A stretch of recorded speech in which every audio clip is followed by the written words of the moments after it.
Sir Vallabhaneni Vamsi పరారీలో ఉన్నాడు అని చెప్పేసి వార్తలు ప్రచారంలో ఉన్నాయి సార్. అంటే అంతకుముందు అసలు నిన్ను అరెస్ట్ చేశారు అని చెప్పేసి వార్తలు వచ్చాయి. కాకపోతే మేము అరెస్ట్ చేయలేదు, ఆయన కోసం గాలిస్తున్నాం అని చెప్పేసి పోలీస్ చెప్పడం చూస్తున్నాం సార్. మరి అరెస్ట్ చేసే అవకాశం ఏమన్నా ఉందా? ఏ కేసులో అరెస్ట్ చేస్తారు? అసలు పరారీలో మరి ఎక్కడున్నారు అసలు వల్లభనేని వంశీ? నిన్నంతా కూడా నిన్న ఆఫ్టర్నూన్ వల్లభనేని వంశీని అరెస్ట్ చేశారు. హైదరాబాద్ నుంచి గన్నవరం వెళ్తున్నప్పుడు పట్టుకున్నారు అని వార్తలు వచ్చాయి. మామూలుగానే ఏ గవర్నమెంట్ ఉన్నా ఫ్రైడే అరెస్టులు జరుగుతుంటాయి ఎప్పుడు కూడా. సో నిన్న ఫ్రైడే కావడం, సో కరెక్ట్గా స్కెచ్ చేశాడు. లోకేష్ స్కెచ్ చేసి ఇవన్నీ చేస్తున్నాడు. లోకేష్ వేట మొదలైంది అని నిన్న చెప్తున్నారు. నిన్ననే మనం రెడ్ బుక్ రాజ్యాంగం గురించి కూడా మాట్లాడుకున్నాం. అంటే రెడ్ బుక్ ఓపెన్ చేశాడు. ఒకవైపు అధికారుల మీద రెవెంజ్ తీర్చుకోవడం అనేది మొదలైంది. దాదాపు నిన్న 59 మందికి పోస్టింగ్లు ఈరోజు, అందులో 15 మంది రెడ్లని చెప్తున్నారు. రెడ్లను కూడా టార్గెట్ చేస్తున్నారని ఆల్రెడీ వైసీపీ కౌంటర్గా మాట్లాడుతుంది. ఉండొచ్చు, నేను నిన్న కూడా చెప్పాను, కులాలు అనేవి చాలా ఇంపార్టెంట్. ఏ పార్టీ అధికారంలో ఉన్నా ఆ పార్టీ ముఖ్యమంత్రి కులానికి సంబంధించిన అధికారులు ప్రధానమైన పోస్టుల్లో ఉంటారు. అది అన్ని చోట్ల జరుగుతుంది, ముఖ్యంగా ఆంధ్రప్రదేశ్లో చాలా ఎక్కువ.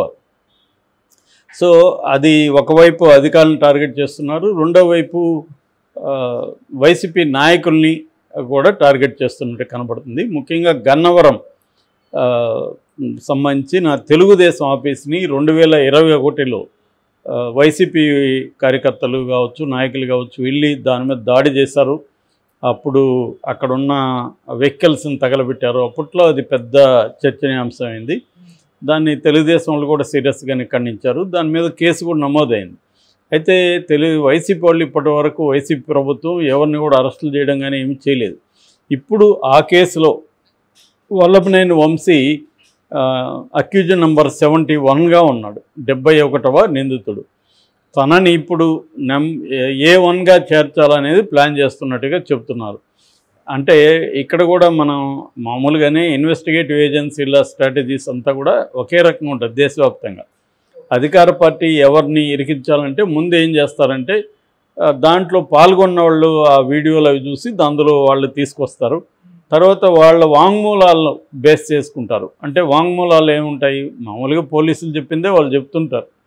వాంగ్మూలాలంతా కన్ఫెషన్ రిపోర్ట్ అంటే నథింగ్ బట్ పోలీసులు మనకేం చెప్తే మనం అదే చెప్పినట్టు పోలీసులు రాసుకుంటారు, సంతకం పెట్టమంటారు మనల్ని. ఎందుకంటే కోర్టులో ఇవి ఎలాగో నిలవు. కానీ కోర్టులో నిలవకపోయినా కూడా వేరే అరెస్టులకి ఇది సాగ్గా కోర్టులో చూపిస్తారు. సో అలాగా ఇది కూడా ఏం చేశారంటే ఆల్రెడీ వల్లభనేని వంశీకి సంబంధించిన యూసఫ్ పఠాన్ అని ఒక అతన్ని అరెస్ట్ చేశారు, రమేష్ అని ఒక అతను అరెస్ట్ చేశారు. ఇలాగ మొత్తం 18 మందిని ఇప్పటి వరకు ఆ కేసులో అరెస్ట్ చేశారు. ఈ 18 మంది దగ్గర వాంగ్మూలాలు తీసుకొని ఈ 18 మందిలో ఎక్కువ మంది ఇదంతా కూడా చేయించింది వల్లభనేని వంశీ అని చెప్పాడని వల్లభనేని వంశీని అరెస్ట్ చేసి A1గా వల్లభనేని వంశీ చేర్చాలనేది ప్లాన్ అని చెప్తున్నారు. సో దీంతో పాటు ఇంకొంతమందిని కూడా ఈ కేసులో ఇరికిస్తున్నారని చెప్తున్నాడు. లేళ్ల అప్పిరెడ్డి, తలసిల రఘురాము, నందిగమ సురేష్, ఇంకొంతమందిని కూడా దీంట్లో చేర్చారు. వీళ్ళందరూ కలిసి నిన్న హైకోర్టులో ముందస్తు బెయిల్కి అప్లై చేశారు. అయితే హైకోర్టు విఆర్కే కృపాసాగర్ జడ్జి చాలా సీరియస్గానే వైసీపీ వాళ్ళని ప్రశ్నించారు. ఒక పార్టీ ఆఫీస్ మీద మరొక పార్టీ ప్రభుత్వం ఎలా దాడి చేస్తుంది, ఇది కరెక్టా, అలా దాడి చేయొచ్చా అనే ప్రశ్నలు ఆయన వేశాడు. ఖచ్చితంగా అది కరెక్ట్ కాదు, ఎవరు కూడా సపోర్ట్ చేయరు. ఖచ్చితంగా ఆ దాడి చేసిన వాళ్ళ మీద, దాడి చేయించిన వాళ్ళ మీద ఖచ్చితంగా చర్య తీసుకోవాలి, దాంట్లో నో డౌట్. అయితే ఇక్కడ ఈ కేసుని ఎంత సీరియస్గా తీసుకునింది తెలుగుదేశం ప్రభుత్వం, ముఖ్యంగా లోకేష్ అనేది ఒక చిన్న ఎగ్జాంపుల్ చెప్పాలంటే, మామూలుగా ఏ గవర్నమెంట్ అయినా కూడా ఏం చేస్తుందంటే గవర్నమెంట్ ప్లేడర్స్ ఉంటారు, అడ్వకేట్ జనరల్స్ ఉంటారు, అసిస్టెంట్ అడ్వకేట్ జనరల్స్ ఉంటారు. ఇది నిజానికి పెద్ద బీభత్సమైన కేసు కాదు, ఒక ఆఫీస్ మీద వాళ్ళు దాడి చేశారు, దానికి గవర్నమెంట్ ప్లేడర్లు సరిపోతారు. కానీ తెలుగుదేశం ప్రభుత్వం సిద్ధార్థ లోత్రాని తీసుకొచ్చింది. ఈ ముందస్తు బెయిల్ విషయంలో కూడా సిద్ధార్థ లోత్రా ఎంటర్ అయ్యాడంటే, సిద్ధార్థ లోత్రా కథ మనకు తెలుసు కదా ఆల్రెడీ. ఆయన గంటకి ₹1 కోటి పైన తీసుకున్న వ్యక్తి, టాప్ 5లో ఉంటాడు, ఇండియన్ టాప్ 5 అడ్వకేట్స్లో ఆయన ఉంటాడు. ఆయన్ని ఒక ముందస్తు బెయిల్ విషయంలో ఆయన్ని తీసుకొచ్చారంటే తెలుగుదేశం ప్రభుత్వం కావచ్చు లేదా లోకేష్ కావచ్చు ఎంత సీరియస్గా ఉన్నారు రివెంజ్ పట్ల అనేది తెలుస్తుంది. మామూలుగా అరెస్ట్ చేయడం తప్పులేదు, ఎందుకంటే దాడి జరిగింది, వాళ్ళందరిని అరెస్ట్ చేయాలి, ఖచ్చితంగా అరెస్ట్ చేయాలి, ఇది కేసు నడవాలి. కానీ ఏమాత్రం బెయిల్ కూడా రాకుండా ఎంత జాగ్రత్తలు తీసుకుంటున్నారు అన్నదానికి ఎగ్జాంపుల్ మనకి. ఇటువైపు వీళ్ళ వైపు ఏమో మళ్ళీ పొన్నవాళ్ళు తప్ప వీళ్ళకి దిక్కు లేదు, వైసీపీ వాళ్ళేమో మళ్ళీ పొన్నవాళ్ళు, తర్వాత ఇంకెవరు రవిచంద్ర అనే ఒక అతను, వీరారెడ్డి, ఇలాంటి అడ్వకేట్స్ వీళ్ళ తరపున వాదిస్తున్నారు. ఇప్పుడు ఇంకొకటి కూడా ఇక్కడ ఐరనీ అంటారు. ఐరనీ అంటే ఒకప్పుడు రివర్స్లో ఉన్నారు. పొన్నవెల్లేమో గవర్నమెంట్ వకీల్గా ఉంటే సిద్ధార్థ లూత్రా ఏమో చంద్రబాబు తరపున వాదించారు. ఇప్పుడు రోల్ రివర్స్, పొన్నవెల్లేమో ముద్దాయిల తరపున వాదిస్తుంటే సిద్ధార్థ లూత్రా ఏమో ప్రభుత్వం తరపున వాదిస్తున్నాడు. మరి ఇంత ఖర్చు పెట్టి సిద్ధార్థ లూత్రాని ఈ కేసులో ఇన్వాల్వ్ చేస్తున్నారంటే అర్థం ఏంటి? మామూలుగా ఎందుకు వీళ్ళకి ఇంత డిమాండ్ ఉంటుందంటే వీళ్ళ కేసులు ఎక్కువగా గెలుస్తుంటారు. అంత స్థాయిలో ఉన్న వాళ్ళు వచ్చి వాదిస్తున్నప్పుడు జడ్జెస్ కూడా కొంత ఒళ్ళు దగ్గర పెట్టుకొని చేస్తారు.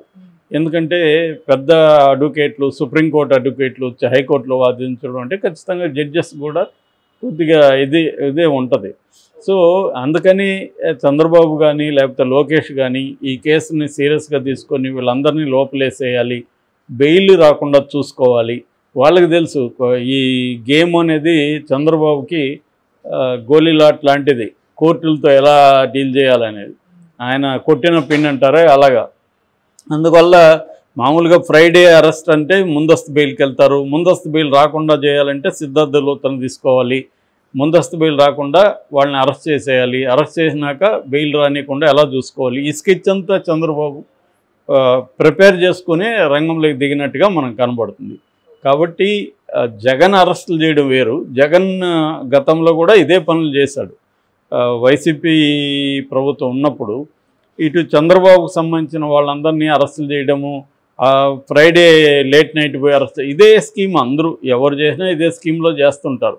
ఎందుకంటే ఫ్రైడే చేస్తే సాటర్డే సండే కోర్టు హాలిడే కాబట్టి బెయిల్ రాదు, కనీసం 2 రోజులు ఉంచవచ్చు అనేది అందరికీ ఉండేది. కానీ చంద్రబాబుతో గేమ్ అలా ఉండదు. చంద్రబాబు అర్ధరాత్రి కూడా బెయిల్ తీసుకురాగలడు.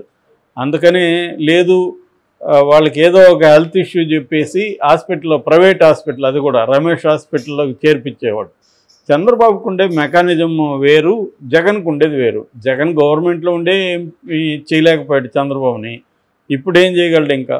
కాబట్టి ఈ గేమ్ అనేది అసమానాల మధ్య జరిగే గేము. అంటే చంద్రబాబుకున్న బలాలు వేరు. నేను చాలాసార్లు చెప్తుంటాను, చంద్రబాబుకి ఇటు కులము బలం ఉంది, మీడియా బలం ఉంది, వ్యవస్థలో మనుషులు ఉన్నారు, పార్టీ స్ట్రక్చరు చాలా స్ట్రాంగ్గా ఉంటుంది. ఈ 4 బలాలను ఉపయోగించుకొని చంద్రబాబు ప్రత్యర్థుల్ని ఆడుకుంటుంటాడు. సో అక్కడ ఫస్ట్ టైము కొంత వైఎస్ఆర్ చంద్రబాబుని ఢీకొనగలిగాడు, తర్వాత జగన్ కూడా ఒక మేరకు చేయగలిగాడు, కానీ ఫుల్గా చేయలేకపోయాడు జగన్ కూడా. ఎందుకంటే జగన్కి ఈ వ్యవస్థల సపోర్ట్ లేదు. ఎప్పుడు కూడా ఈ నేను చెప్పిన 4 రకాల పిల్లర్స్ అనేవి రాజకీయ నాయకులకి లేకపోతే ఏమవుతుందంటే వాళ్ళ క్రైసిస్ వచ్చినప్పుడు వాళ్ళని ఎవరు కాపాడలేరు.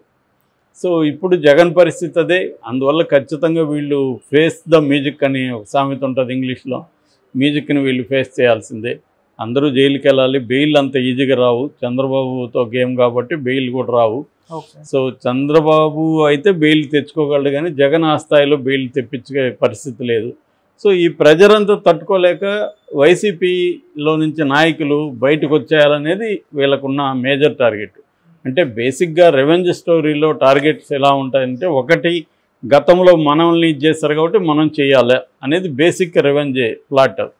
సెకండు వాళ్ళని ప్రెజర్ చేయడం ద్వారా, కేసులు పెట్టి అరెస్ట్ చేయడం ద్వారా ఆ పార్టీని వీకెన్ చేసేసి వాళ్ళందరినీ బయటికి ఏ కాంగ్రెస్లోకి నెట్టేయగలిగితే లేదా బీజేపీలోకి పంపించేయగలిగితే వైసీపీ ఖాళీ అవుతుంది. ఇది స్ట్రాటజీ అనమాట. ఇది ప్రతి పార్టీ చేస్తుంది. కొంతమంది చంద్రబాబు లాంటి వాళ్ళు ఎఫెక్టివ్గా చేస్తారు, జగన్ లాంటి వాళ్ళు అంత ఎఫెక్టివ్గా చేయలేరు. కానీ బేసిక్గా మాత్రం తేడా ఏమీ లేదు, అందరూ ఇదే చేస్తారు. జగన్ కూడా గతంలో ఉన్నప్పుడు ప్రత్యర్థుల మీద కేసులు పెట్టడం, వాళ్ళ ఆస్తులు ధ్వంసం చేయడం, ఇవన్నీ జగన్ కూడా చేశాడు. జగన్ ఎందుకు చేశాడంటే ఇది సేమ్ కారణమే, అందరికీ ఎవరైనా ఇదే. 2014 నుంచి 19 వరకు తెలుగుదేశం వాళ్ళు మా మీద దాడులు చేశారు, మమ్మల్ని అరెస్ట్ చేశారని. 2019 నుంచి 24 వరకు వైసీపీ వాళ్ళు చేశారు.